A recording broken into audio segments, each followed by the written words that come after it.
Alright, we're going to start off by saying thank you for everybody for being here. This is a very important event for me. We're here for the first annual Mulligan's Prune Belly Syndrome Beef and Beer.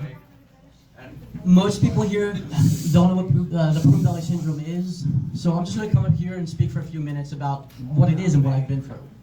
So Prune Belly Syndrome, it's a rare disease that affects 1 in 40,000 births. 50% will die by the age of 2 years old. So for me, and the main three characteristics for the males are undistended testicles, enlarged bladder, and then also the other issue is the lack of abdominal wall and stomach muscles. So for many of the kids growing up, they'll have trouble with things like crawling, walking, even sitting up on their own. For me, when I was born, the doctors told my parents, don't name them, don't get attached. They said that if he's lucky to make it to 2 years old, that'll be a miracle. But it won't even probably be that, so, just be prepared for it. 1 minute.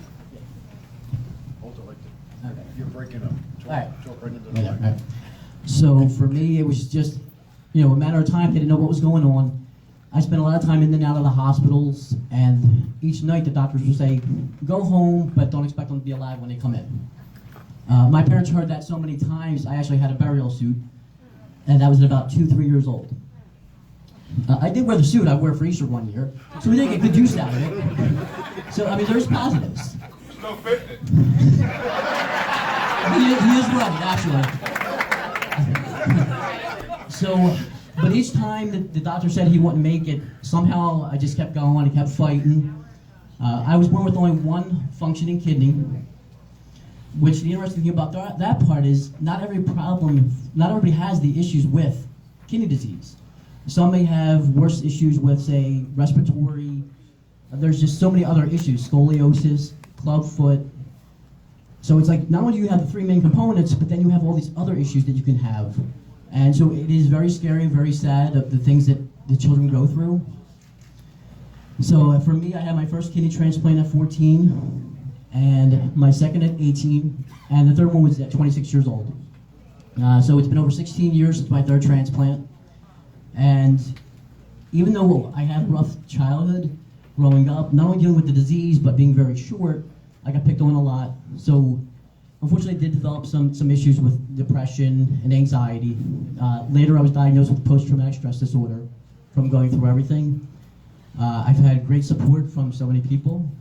Everybody here, it's amazing what happened. I never thought I'd be here right now alive, but now we're here for a Prune Belly Syndrome convention or this fundraiser, and when I was born, they were like, oh, there's nobody out there with it. And now we have these conventions every 2 years, and Andrea and I, we went to the first one in 2015, and it was the first time I ever felt comfortable in my life, because I fit in somewhere. So, but doctors constantly are always giving the worst case scenarios. Now when they do the ultrasounds, they're seeing the prune belly, and they're telling the parents, abort the baby. It's not a quality of life. So myself and the other older survivors, we're out here to try and say, maybe it's not going to be, you're not maybe going to be 42 years old, but give the chance to the child. So with Prune Belly Syndrome, even though we do have these issues, it's not this deadly disease that it can be. There are bad cases, but it doesn't define us. We're not Prune Belly Syndrome. We have it, but as a group, we're musicians, we're coaches, EMTs, nurses, so many other professions. It's not, we're not stuck in our homes doing nothing. We do live lives, and very good lives. So I just want to really appreciate everybody being here, the support that you guys have been, for the years we've been together. I want to thank my mom who's here, her, my parents. They've done so much for me growing up my whole life. For me, the parents in general, for all the survivors. Without our parents, who knows where we would be? They are our voice. They're the ones that, are up all night because of everything we're going through. So without them, it's really it's difficult. So with the Prune Belly Convention, we have the page on Facebook. Before that page, I didn't know where I belonged. I thought I didn't fit in anywhere. But then I found that page, and I went into the first convention in 2015. I truly finally found a place I belong, and I think that I do owe that all to the board members that are here. Because of you guys, the hard work that you do, you guys are very important to everybody. You are a family. So I just want to end in saying that thank you again for everything you guys do, and the person who deserves the most credit for this is my wife. Andrea, this is her idea. She's the one who said, hey, let's have a beef and beer. This t-shirt design's her idea. The angels as you walked in, that was her idea. The bios, you'll see on each table, has a different picture and background of many survivors we have all over the United States. That was her idea. There's only 1,500 of us in the US. So I'm one of the lucky ones.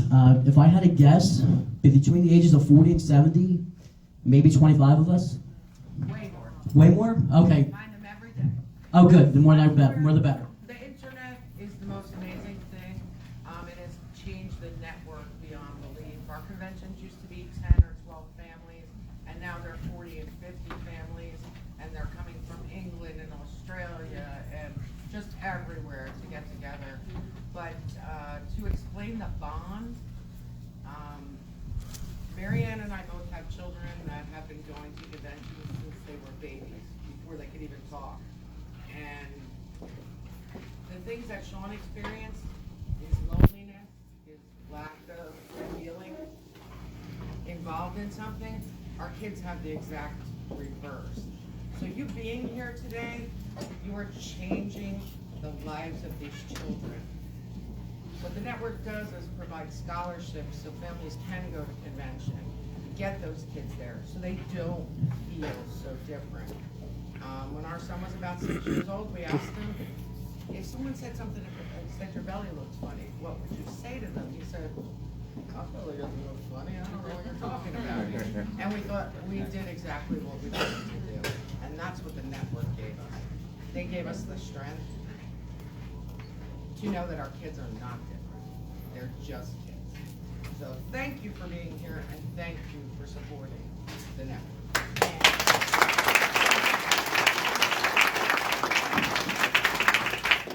So I just want to end with just, again, much like Deb said, thank you so much for being here. This is one of the most important things that, in my life. And I just thank you for all being a part of it. We have Bobby here in the back.